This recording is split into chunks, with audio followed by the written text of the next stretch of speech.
ഒരു വ്യക്തി വിചാരിച്ചാൽ ഡോക്ടർ ആവാനും എഞ്ചിനീയർ ആവാനും ഒരു IAS ഓഫീസർ ആവാനും പരിശ്രമിച്ചാൽ ആരുമാകാൻ കഴിയും.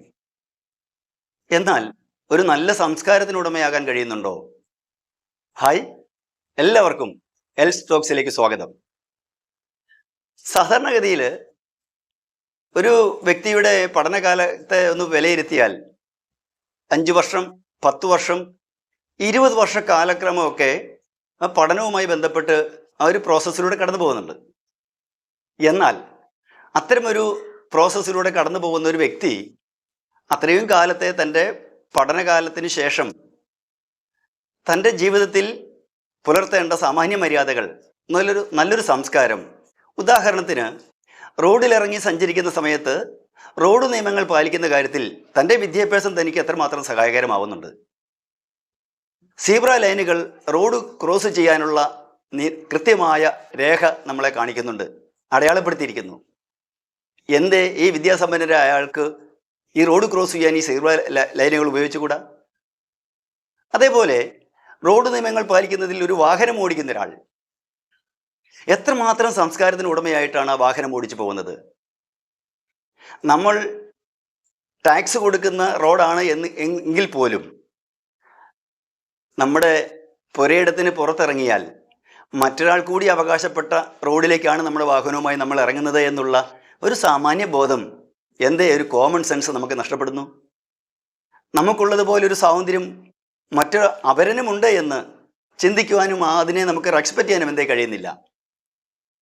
രാത്രി നേരങ്ങളിൽ പലപ്പോഴും ഈ കാലഘട്ടത്തിൽ ഇറങ്ങുന്ന ന്യൂ ജനറേഷൻ വാഹനങ്ങളുടെയൊക്കെ കണ്ണഞ്ചിപ്പിക്കുന്ന പ്രകാശം അതൊന്ന് ഡിം ചെയ്യാൻ ഇത്രയും വിദ്യാസമ്പന്നരായ ആളുകൾക്ക് പോലും അതിന് വിമുഖത, ചിന്തിക്കാൻ കഴിയണ്ടേ?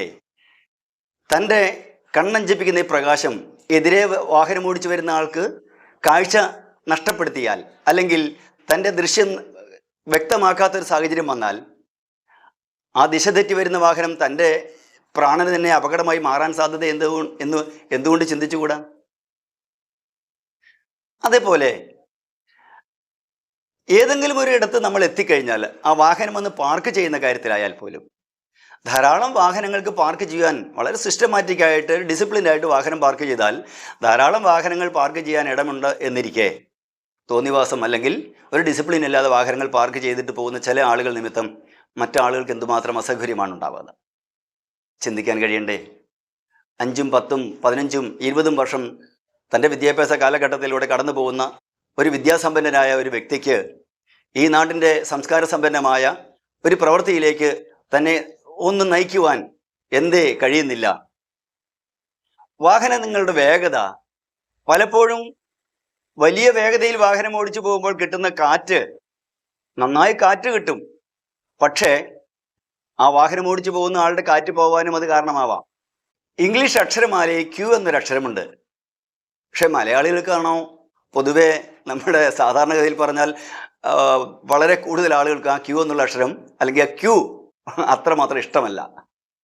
റോഡ് ബ്ലോക്ക് ആവുന്ന സമയത്ത് ആ Q തെറ്റിച്ച് കയറി വരുന്ന വാഹനങ്ങൾ കൂടുതൽ ആ റോഡ് ബ്ലോക്ക് ക്ലിയർ ചെയ്യാൻ സാധിക്കാത്ത അവസ്ഥയാണ് സൃഷ്ടിക്കാറ്.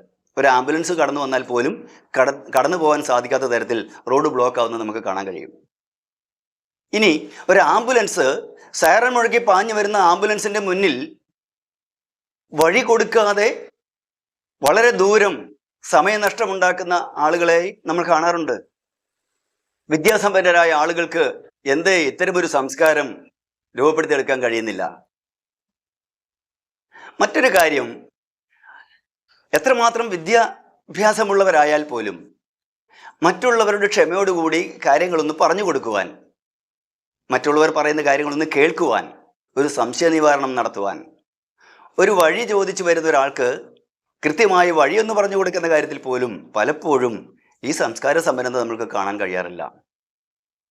മനുഷ്യരായി മാറി എന്നതുകൊണ്ട് മാത്രമല്ല, മനുഷ്യത്വം ഉണ്ടാകുമ്പോഴാണ് ഒരു മനുഷ്യൻ എന്നുള്ള അതിൻ്റെ ഏറ്റവും ജന്മസുഹൃതം അവിടെ സാഫല്യമാവുന്നത്, അല്ലെങ്കിൽ ഗുണകരമായി ഭവിക്കുന്നത്.